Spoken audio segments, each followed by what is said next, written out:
proyecto Olmos, tan esperado por los lamboyecanos y que ahora está siendo distorsionado. Buenas tardes, Giovanita. Un gusto estar nuevamente contigo ahora en otra casa. Y como te decía, las comunicaciones a través de la web es realmente, yo creo que ya el presente y el futuro, y es estar en un medio de comunicación que te da la posibilidad de poder llegar a diversas partes, no solamente del país, sino del mundo, es claro. Importante, ¿no? Y bueno, gracias por la invitación. Bueno, sí, en realidad las denuncias por las irregularidades dentro de las obras del proyecto Olmos las vengo haciendo desde el 2011, más o menos, con ingenieros especialistas en el tema. Un poco que ya hasta el 2012 seguía haciendo los trabajos, pero desafortunadamente los lambayecanos nos desatendemos de temas tan importantes como es el proyecto Olmos. Tú sabes que el proyecto Olmos era el sueño lambayecano. Claro, un proyecto que además debía tener, años y más. por supuesto, un proyecto que además, si se respetaban los diseños iniciales hechos por los rusos, iba a tener una envergadura nacional, ¿no? Porque iba a mejorar mucho las condiciones, por ejemplo, el tema de la energía en el país, correcto, que es de lo que estamos adoleciendo ahora. Pero bueno, en la gestión de Yehude Simon se tiró al piso este diseño y se prefirió darle a Odebrecht bajo las condiciones que ellos mismos pusieron. Y bueno, las denuncias básicamente en tenor se refieren a la forma como se han hecho las obras hidráulicas dentro del proyecto. ¿Cómo se están haciendo, según el ingeniero con el que tú has conversado, me mencionabas antes de entrar en el aire? Ingenieros, en realidad. Mira, ya desde el 2011 se informó que la presa Limón, tú sabes que la presa debía tener una altura de 85 metros para el embalse de las aguas, claro, ¿no? Sí, para poder irrigar las tierras finalmente que se iban a vender o concesionadas. La presa se hizo a una altura de 43 metros, ¿no? Odebrecht cambió todo, la hizo ya no de 85, sino de 43 metros y no cumplió con los requerimientos técnicos. O sea, prácticamente la mitad, el 50%. Claro, y dijo que en la segunda parte se iba a levantar hasta los 85 metros, cosa que va a ser imposible porque no han cumplido con las normas establecidas en cuanto a las bases de esa presa. Esa presa no tiene bases de impermeabilización. ¿Qué significa eso? Que en lugar de que, por ejemplo, no en cristiano, vamos a decir, el embalse, la represa debería tener, por ejemplo, 10.000 metros cúbicos, ya no va a poder tener 10.000, sino va a tener 4.000, claro, porque los 6.000 se van a sedimentar. La presa se va a sedimentar por la cantidad de agua que viene con piedras y con todo, ¿correcto? Se reduce a menos del 50%. Claro, entonces ¿cómo se va a irrigar toda la cantidad de tierras que ellos han vendido? ¿No? Entonces, ellos se negaban, decían que no, que sí se habían hecho las inyecciones es el término técnico, pero el año pasado, donde tuve la oportunidad de conversar con el ingeniero, con uno de los ingenieros que había hecho esta experticia se llama. Ya. Experticia porque son expertos que se encargan de evaluar cómo está funcionando la presa, confirmó que todas las observaciones hechas en su momento por ejemplo, el ingeniero Jorge Briones Gutiérrez, que es un experto en temas hidráulicos, eran ciertas. Las obras, los trabajos, las bases de la presa Limón estaban mal hechas. El aliviadero, que es otra parte fundamental también del proyecto y de la presa, también no tenía técnicamente los requerimientos necesarios para que pueda durar en el tiempo, que son los 25 años que nosotros vamos a pagar, ¿no? Claro. Entonces son una serie de irregularidades que ahora, confirmado ya con la declaración de este ingeniero, por eso no es lo más grave, ¿entendés? Sino que ese resultado de esa experticia que se hizo el año pasado está guardado. El PEOD no lo ha hecho público. O sea, no lo ha publicado como debe ser, ¿no? Nadie sabe los resultados de esa experticia. Y dentro de, si tú lees las cláusulas de por qué ellos contratan una experticia, dicen porque, bueno, la sociedad civil está preocupada por el funcionamiento y la seguridad de la presa. Está preocupada. Perdón, una aclaración para nuestros televidentes. La experticia fue solicitada por un PEOD. ¿Perdón? ¿La experticia fue solicitada por el mismo PEOD o por quién fue solicitada la experticia? La experticia por el PEOD. Por el mismo PEOD. Y entonces, o sea, ellos la piden, pero no la publican. Ellos nos dicen que la sociedad civil quiere estar seguro de que la presa esté funcionando bien, pero los resultados, como les han sido adversos, según las declaraciones del propio ingeniero, porque ahí se detalla exactamente que las obras no reúnen los requisitos técnicos, hay muchas observaciones, no lo han hecho público. Pero ¿qué pasa? Que los lambayecanos ignoramos. Los lambayecanos no tenemos conocimiento de lo que está pasando porque estamos preocupados en nimiedades realmente, en cosas tan intrascendentes, y este tema que es importante no lo tomamos en cuenta. Ahora, este mismo ingeniero ha sido contratado nuevamente este 2014, aquí tengo el documento que además es de conocimiento público, para elegir nuevamente un estudio de el tipo de esta presa. Es una presa, a ver si me permites, dame un minuto. Dice, el objetivo es contratar a una empresa profesional con experiencia en diseño, construcción y monitoreo de presas tipo CFRD. Es el tipo de presas que tenemos en Olmo, ¿no es cierto? La presa Limón. Y me enumera una serie de requisitos con los que debería contar el profesional contratado, y resulta que contratan al mismo ingeniero que no tiene experiencia en diseño de presas, no reúne. Entonces nosotros nos preguntamos, ¿cómo ha hecho el señor Quisca para demostrar que él tiene doctorado en presas que no lo tiene? Él es especialista en huaicos, pero no en presas.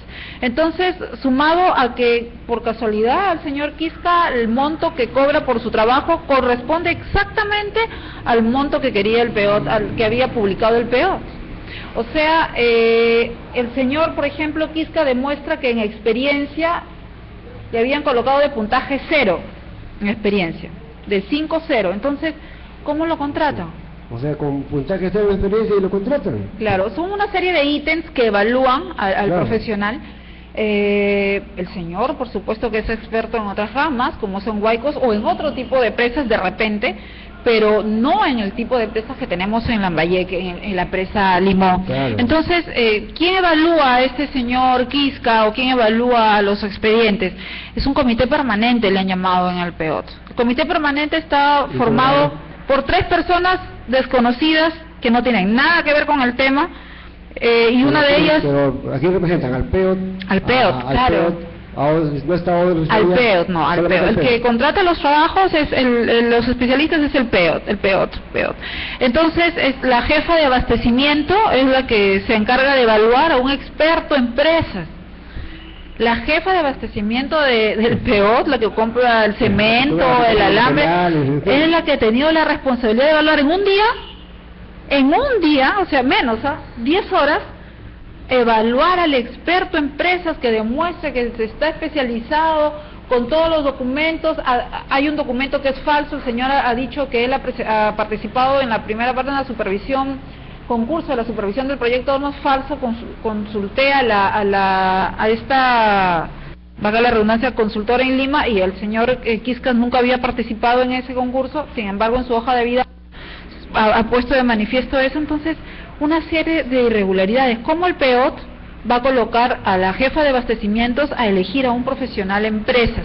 Ahora, el PEOT ha señalado en su página que ellos no tienen expertos en monitoreo de presas, ni siquiera tienen personal que pueda manejar el tipo de programas que se necesitan. Entonces, no hubieran contratado a terceros en todo caso, si no tienen personal de ese tipo, hubieran contratado a un personal que pueda evaluar. Entendemos que por eso es que han elegido tan mal, pero yo creo que la contratación del especialista es ahorita, el 6 de junio, lanzaron la convocatoria. O sea, es ahorita, la segunda. La primera ya está bien encarpetada la experticia. Esta segunda la han lanzado el 6 de junio y ahorita deben estar por firmar el contrato con el ingeniero Samuel Quisca. Entonces, ahora, el ingeniero Samuel Quisca viene siendo cuestionado por el gobierno regional de Ica, donde diseñó mal una presa, porque no tiene experiencia. Ha diseñado mal una presa, le han pagado todo el dinero y el hombre ya no quiere regresar a arreglar lo que ha dañado. La obra está parada 5 meses y ahora el gobierno regional... Todo esto sucede bajo la mirada ignorante del presidente regional, del vicepresidente regional, porque ignoran o desconocen o no les interesa. O se hacen de la vista gorda. Entonces, Antenor, nosotros nos preguntamos y en realidad yo prácticamente digo, ¿dónde está la presencia de los medios de comunicación? ¿Dónde están los periodistas, los colegas que deberían estar preocupados por este tipo de irregularidades que se dan? No son obras pequeñas, es el proyecto Olmos. Claro, lo más grande que tenemos en ejecución en este momento, ¿no? Claro. De hecho, y de gran importancia a futuro.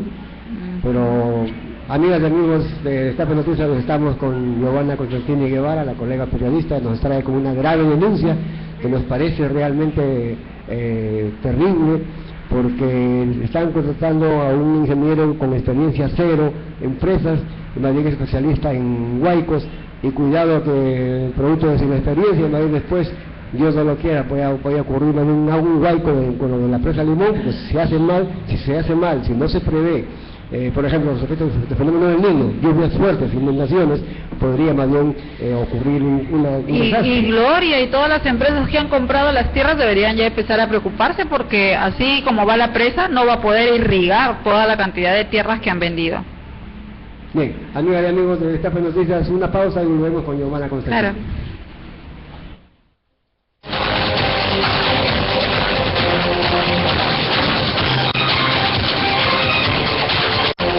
Se está desarrollando, ejecutando el trabajo de la presa Limón en cuanto a las obras de hidráulicas de irrigación. ¿Ante qué entidades se ha denunciado ya esto, Giovanita? Mira, yo en realidad hace 2 semanas recién que estoy publicando en el semanario el dato, y el viernes último que publiqué la segunda parte de un informe, pero en realidad la denuncia, pues, por ejemplo, deberían tomarla al Colegio de Ingenieros, claro, que debería estar ya preocupado por la forma como se está trabajando dentro del proyecto, y el mismo, pero a lo que yo estoy tratando de buscar ahora es que el ingeniero Francisco Galloso se someta a una entrevista, o si quiere a un debate con un experto en la materia, ¿no? Para poder debatir y que me demuestre al aire públicamente y que yo estoy equivocada, y que todos los cuestionamientos que estamos haciendo al ingeniero Samuel Quisca no son ciertos, que nos demuestre que el ingeniero Samuel Quisca está especializado, de repente ha obtenido su doctorado ayer o la semana pasada, ¿no? En diseño de presas, y de repente ha diseñado una presa ahorita, porque de las 4 o 5 presas que hay en el país, Samuel Quisca no conoce ninguna, ¿no? Por supuesto que no. Amigas y amigos de Destape Noticias, estamos siempre con Giovanna Constantini Guevara. Ahora, seguimos con el tema de Olmos. Mira, hará 2 semanas hubo una visita guiada para periodistas, justamente a raíz a la presa Limón. ¿Cuándo ha sido? Yo estaba en Lima. No, tú estabas en Lima, seguramente. Hace 2 semanas. Sí, 2 semanas.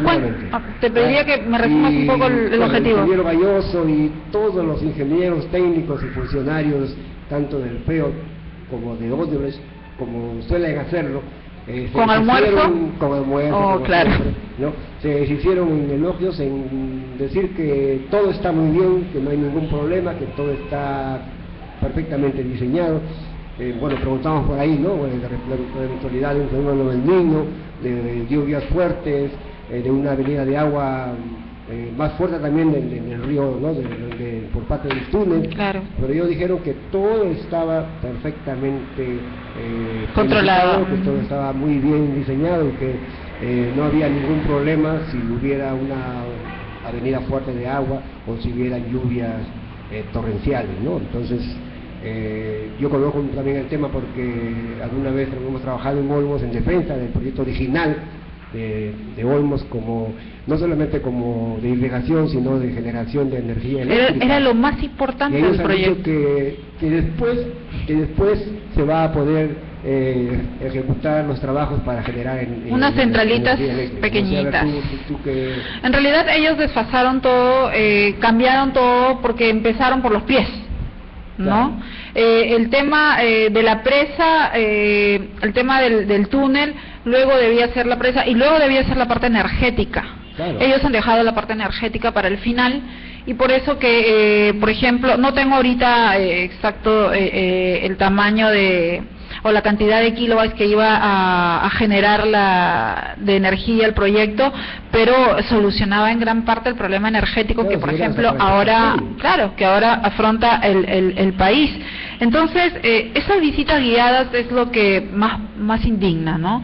Yo como periodista, la verdad, me sentiría ofendida si me llevan a ver una presa un muro de cemento y me digan que está muy bien, y como yo soy periodista y no sé y no he investigado y me van a invitar al almuerzo y digo, oye, está bien, ¿ah? Sí, no se va a ir nada, todo está muy bien, si pasa el fenómeno del niño todo está perfecto.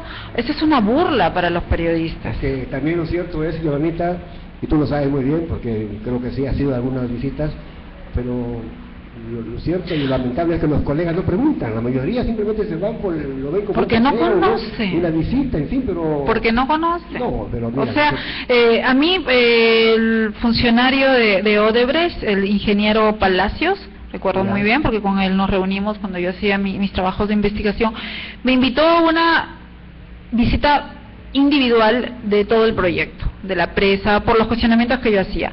Como yo les decía y le digo a mis colegas, que no es posible uno como periodista ir a un trabajo de esta envergadura como es el proyecto Olmos y que te enseñan la presa y te digan, esta es la presa Limón, este es el aliviadero, y no conoces porque tienes que tener sustento técnico. Claro. Los periodistas no van a poder cuestionar a Odebrecht, no van a poder cuestionar al ingeniero Francisco Galloso porque sencillamente desconocen lo que es un talud, lo que es una presa, lo que es un aliviadero, lo que es o para qué va a servir. Claro, las especificaciones técnicas. Correcto, entonces eso de hacer una visita guiada es una burla. Yo creo que los periodistas tenemos la obligación de informarnos, de leer, de preocuparnos por temas puntuales. Entonces, ¿por qué los señores del PEOP no aceptan un debate? Galloso nunca ha aceptado un debate con los especialistas. Incluso lo organizamos a través de la Universidad Nacional Pedro Ruiz Gallo y nunca quiso aceptar. Lo retamos. Lo retamos al PEOP, los retamos a los... Odebrecht sí tiene... Odebrecht sí sabe lo que está haciendo. Odebrecht sí sabe. Odebrecht sabe cómo está haciendo las cosas. A los que nos están paseando somos nosotros. Entonces, que el PEOP, que tiene la obligación de demostrar, a los lambayecanos que está haciendo bien su trabajo, porque él tiene la obligación el trabajo de supervisar las obras del proyecto Olmos. Ah, claro, pero no tienen expertos en la materia, pero ellos supervisan, que supervisen. Miren cómo están haciendo las cosas. Entonces, Antenor, a mí me preocupa como periodista la forma como se trata de burlar de los lambayecanos a través de la prensa. Con este tipo de visitas guiadas, ¿qué puede hacer un periodista ahí si ve una presa y... si no sabe cómo está debajo? Es como yo le dije al ingeniero Palacios, ¿qué hago yo con ir a la presa y decirle, está bonito el cemento, pero si por debajo de la parte técnica, ese es el problema. Conmigo no tienen ustedes que ir a enseñarme a la presa, no, tienen que debatir con los ingenieros expertos. Yo me traigo de Lima 3 expertos en la materia a ver que el señor Galloso se siente en una buena universidad. Ahí la Pedro Ruiz, yo estoy segura que la Universidad Pedro Ruiz aceptaría gustosa un debate de este tipo, porque el proyecto Olmos no le corresponde ni al PEO, ni al señor Acuña, nos corresponde a todos los lambayecanos. Entonces, eso es lo que debemos de tratar. Yo me pregunto, ¿algún medio de comunicación acá ha pedido eso? Tomen la propuesta. No yo, tómenla cualquier medio de comunicación, La República, La Industria, hay tantos aquí, que hagan algo bueno por Lambayeque, ¿no? O sea, no solamente hay que difundir los cartelitos que pega un alcalde ineficiente, o si un desagüe no tiene tapa, sino hay que preocuparse por temas tan importantes como ese proyecto Olmos, ¿no? Pero, bueno, Giovanita, seguimos con el tema de Olmos. Ahora, lo que comentaba temprano contigo por las redes sociales. Por las redes. ¿No?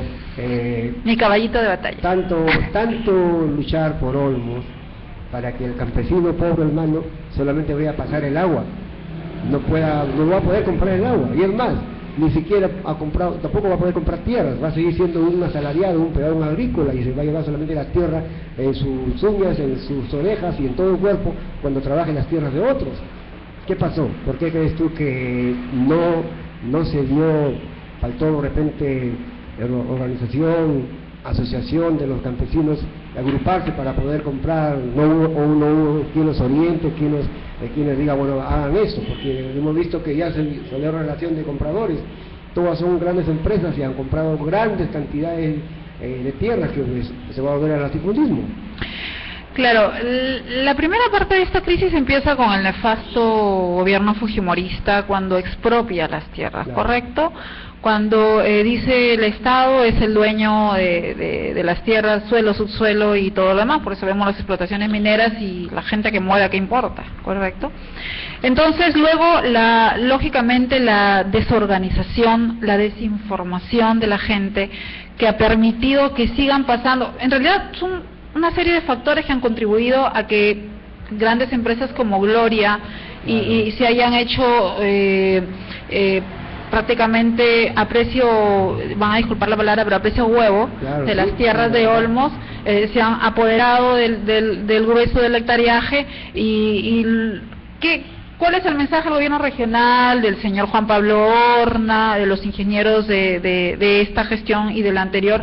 Bueno, va a generar gran cantidad de fuentes de trabajo, ¿no? Entonces, ¿por qué oponernos a la inversión privada si lo que va a hacer es generar puestos de trabajo? La gente va a trabajar, ¿cuánto?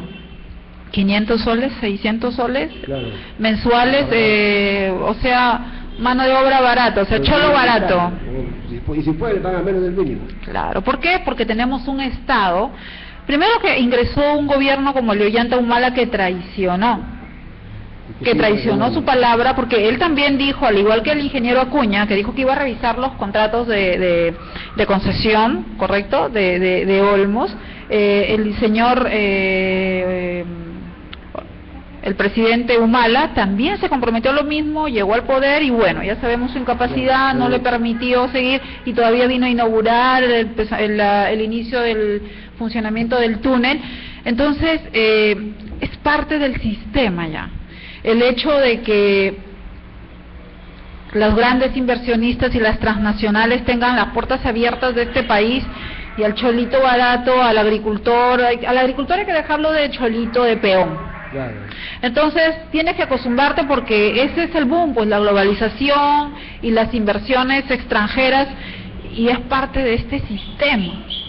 Entonces no vas a poder cambiar la mentalidad de nuestro campesinado, la mentalidad de nuestros agricultores.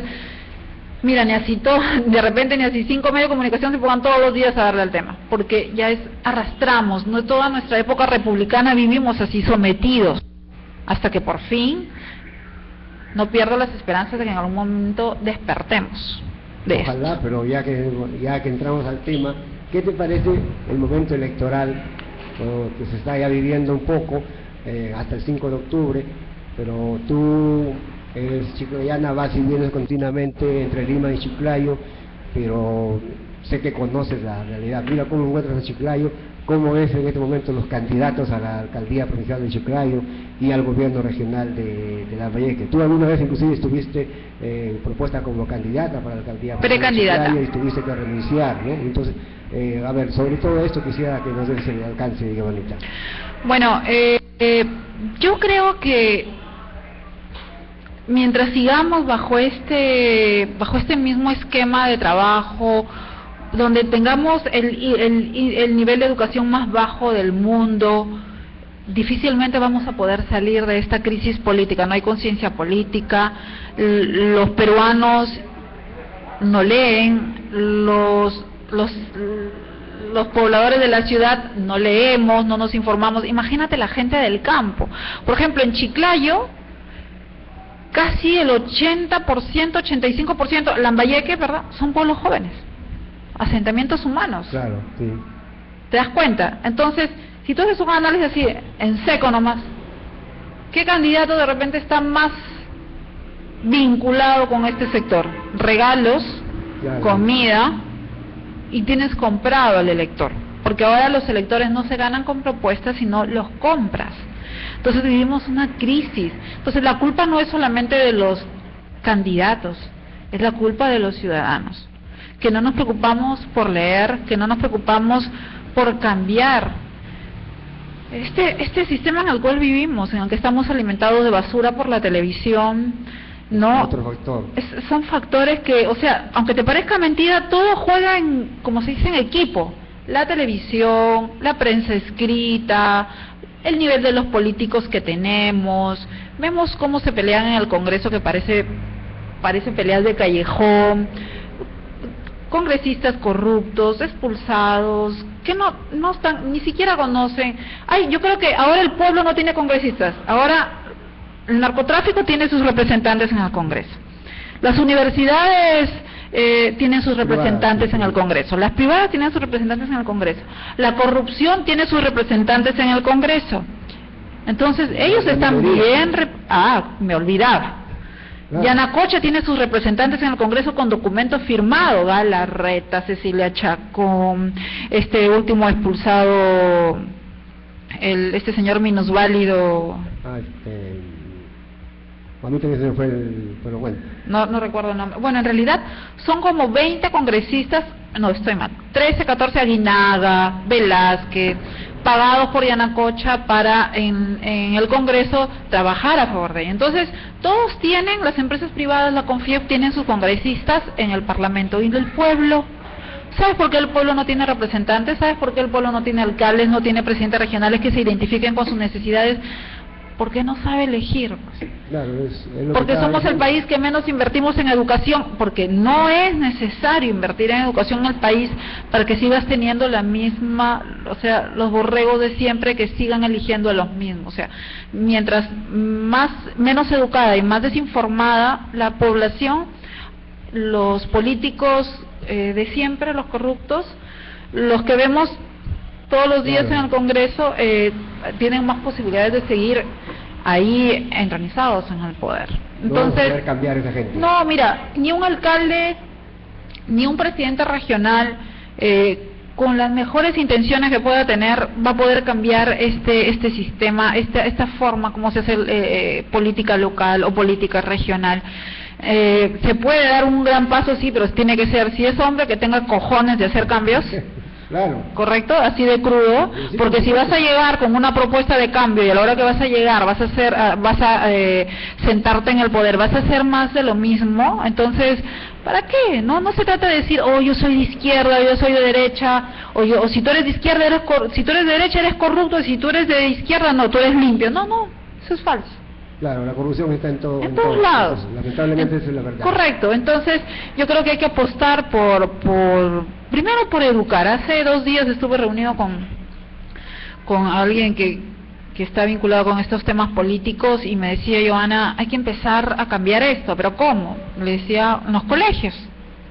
Tienes que empezar de cero, de los colegios, ir y dar charlas a los alumnos. Mira los universitarios, totalmente inermes, indiferentes de su realidad. Mira este paquete de medidas que ha lanzado el ministro de Economía, y los universitarios no hay nada, en provincias menos, en Lima un poco, los colectivos, un poco por ahí, pero aquí en Chiclayo, que son finalmente la gente más afectada, la gente de los pueblos jóvenes, que no son escuchados, que no tienen voz, a ellos son los que más les afecta. Medidas como que eximan de los impuestos a empresas como Telefónica. A la grandaza, como siempre. Porque al pequeño, al bodeguero, al tendero, lo van a seguir persiguiendo, que pague, y si no lo multan, lo suspenden, hasta le cierran el negocio. Pero a los grandes no pasa nada. Van a beneficiar, eso ya se vio. En reyes Telefónica, que le van a condenar un dineral, un montón de plata. Bueno, Bonita, justamente tú me ganaste la pregunta, porque yo te iba justamente a interrogar sobre que ya le llamaron paquetazo, ¿no? Mandado por el superministro Castilla, y que inclusive también tiene que ver con facilidades para la minería, porque ya está eliminando muchos estudios de impacto ambiental en cuanto a la celeridad. O sea, quieren rápido, rapidito nomás, ya con menos requisitos. ¿Y para qué? Para que más rápido se apruebe y comiencen a explorar y a explotar el mineral. Claro, lo que están haciendo es facilitando el camino a las empresas, a las transnacionales, a las mineras en este caso, un poco para que, por ejemplo, el Ministerio de Energía y Minas va a tener que evaluar un estudio de impacto ambiental de este vuelo en 30 días. En 30 días vas a evaluar si ese estudio de impacto ambiental está bien hecho, está mal hecho, por una consultora pagada por la misma empresa minera, y lo que se trata es, lo que te decía al inicio, de abrimos puertas y ventanas al empresariado, a los inversionistas externos, vulnerando los derechos o sea, los mínimos derechos, el agua, el aire, o sea, si vas a vivir en un país de agua, las cuencas, en la parte donde nacen donde ya están contaminadas, donde ya además están contaminadas, esto tiene, o sea, no puedes tú salvar, primero que estamos sufriendo una crisis económica lógica porque somos un país con una economía que depende de las materias primas, una economía extractivista. Claro. No hemos sido capaces de aprovechar la bonanza de los tiempos donde teníamos altos ingresos por la exportación de minerales para tratar de diversificar nuestra economía, impulsar la agricultura. El Perú no es un país minero, el Perú es un país agrario, ganadero. Entonces, pero la incapacidad de los gobiernos y la corrupción. Porque ahí hay en realidad en el gobierno de Alan García, el gobierno ahora de Ollanta Humala, corren, te imaginas, cantidades de 3 decimales de dinero, o sea, entonces todo esto pasa porque nosotros los peruanos no reaccionamos. Este paquete de medidas es realmente una burla, les facilita, por ejemplo, si van a construir un edificio en una calle, ya no van a necesitar impacto. ¿Pero para qué? Dice. Si va a generar más movimiento en la... O sea, ¿te imaginas? Sí. Esto va a ser un caos. Por supuesto, mira, todo eso, un ejemplo rápido y práctico porque ocurre acá en Chiclayo con la municipalidad provincial. Claro, por mi casa. Si tú quieres construir me decía un amigo que si quiere construir una casa de 4 pisos y le piden una serie de requisitos, le dicen que no se puede por el subsuelo, que no sé qué, y a la siguiente cuadra dice que están construyendo un edificio de 10 pisos. Te imaginas. Y de inmediato consiguen la licencia, el permiso y ya están construyendo, están levantando el edificio, ¿no? Claro. Entonces, ¿cómo se explica eso? En esta gestión del señor Roberto Torres González es donde se ha visto indiscriminadamente el crecimiento de este tipo de construcciones sin respetar los reglamentos mínimos. Claro. En Santa Victoria, en una cuadra hay 4 condominios. O sea, al lado de mi casa levantaron un condominio de más o menos 9 pisos, destruyendo las paredes de la casa continua. La del vecino. Le parcharon y le reconocieron. La verdad, bueno, no fue mi casa, pero como yo le dije a los propietarios, esto debieron denunciarlo. Pero entonces aquí, ¿qué haces? Pues entender, la gente no reacciona, por eso que se vulneran los derechos, por eso que se hacen cosas como las que se producen en este país, porque saben que tenemos pobladores conformistas, ciudadanos que desconocemos nuestra realidad, que desconocemos que esta crisis, porque ya estamos en crisis el Perú y se viene una crisis, aquí en provincia casi no se nota la crisis económica, en Lima sí. Claro, ya se está notando ya. En Lima se nota, ¿por qué? Porque los grandes proyectistas, por ejemplo, ya no tienen obras. Las consultoras de hidroeléctricas en la capital ya no tienen, antes tenían 3 al mes, ahora ya no tienen obras.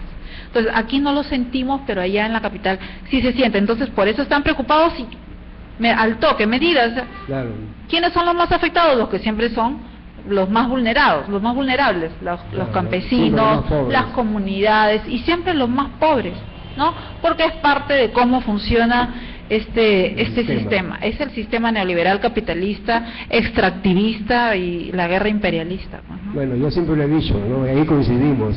Y contigo cuando dijiste, el Perú es un país agrícola y ganadero, no es minero.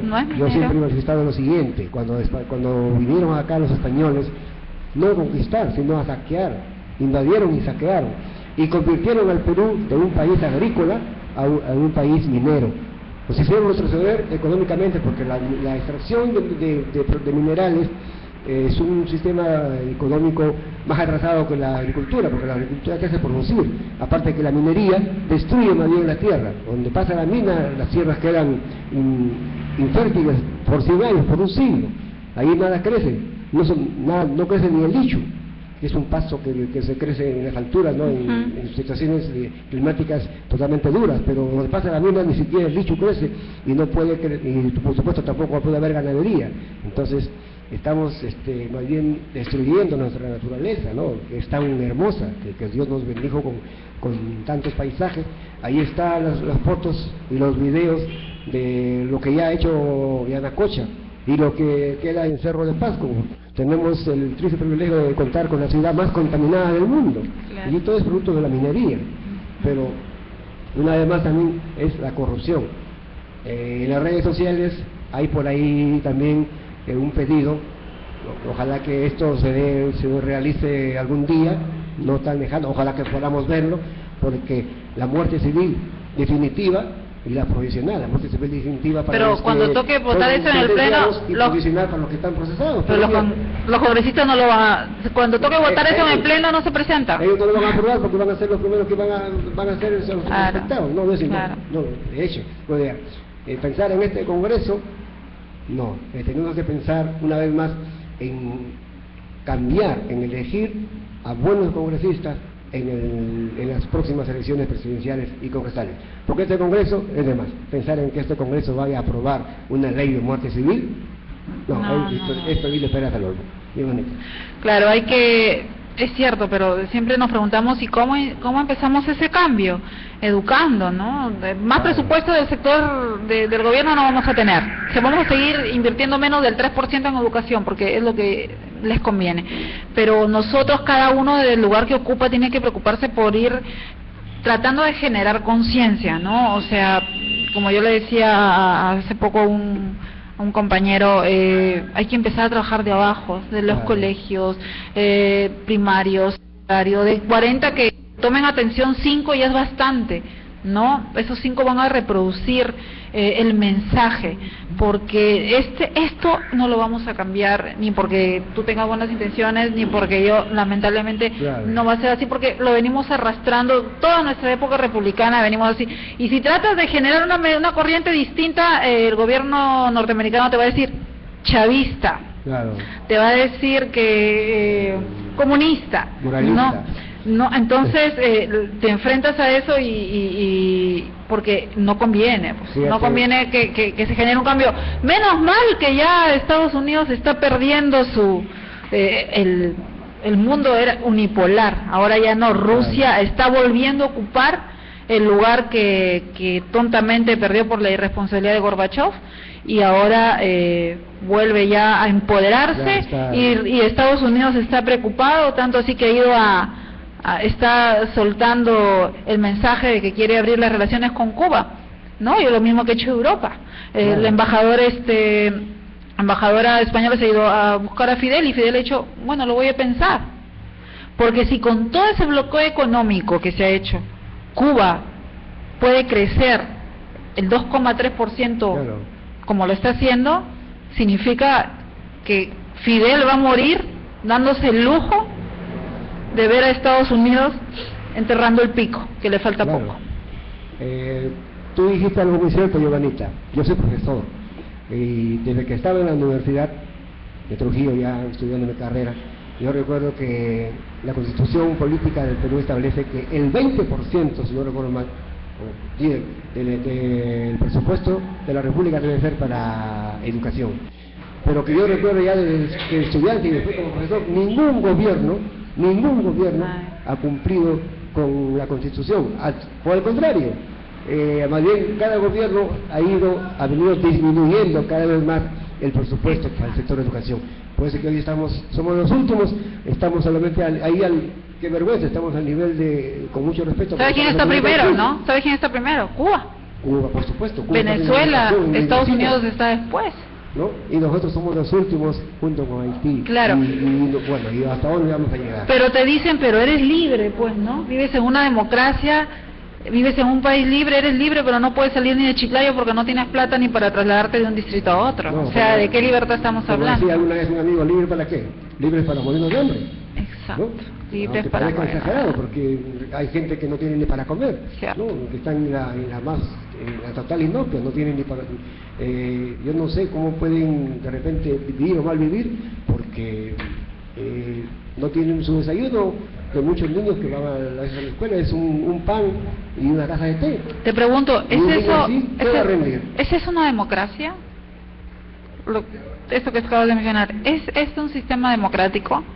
Bueno, según ellos dicen que es la democracia representativa, ¿no? Es la democracia burguesa. Claro, es la burguesa realmente, ¿no? La democracia para los que están arriba, porque para el pobre no hay democracia. Porque mira, tendríamos que ir ahí sí, a la semántica, a la raíz de la democracia. Demo es el gobierno del pueblo, ¿no? ¿Pero qué? ¿Acaso el pueblo gobierna? Supuestamente a través de las elecciones elige sus representantes, pero como tú dijiste, por una serie de factores sociales, económicos, se elige mal. Y entonces, en lugar de elegir a representantes del pueblo, se eligen a representantes de la minería, de las transnacionales, de los poderosos, hasta de los narcos. Los narcos, los corruptos, todo el mundo tiene sus representantes en el Congreso. Y el pueblo que elige, realmente no está representado en el Congreso.